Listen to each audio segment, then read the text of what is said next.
К новостям навигации. На сегодняшний день Ленским отделением ОМТС переработано свыше 130 тысяч тонн технических грузов и около 60 тысяч тонн нефтепродуктов.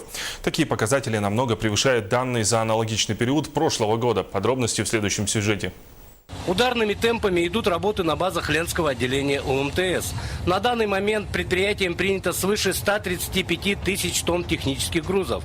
Показатели грузооборота по сравнению с аналогичным периодом прошлого года в этой номенклатуре выросли в несколько раз. Если говорить о том, что много это или мало, то здесь следует сказать, что к уровню прошлого года это порядка 180%.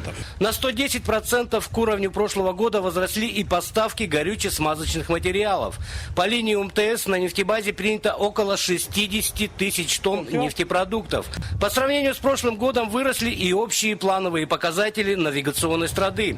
По техническим товарно-материальным ценностям на 16 тысяч тонн, по ГСМ почти на 8.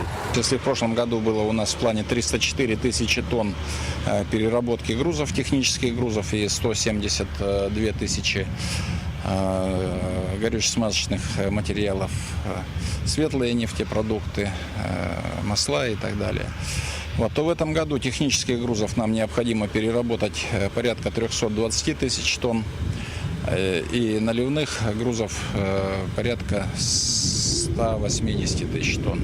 Буквально на днях на центральном складе УМТС временно нашли место стоянки новые тракторы и модульные вагончики, которые в скором времени уйдут на север, так же, как и другие материалы. Итог деятельности снабженцев однозначен. Наученные горьким опытом прошлой навигации, алмазники торопятся переработать все грузы, пока позволяет вода.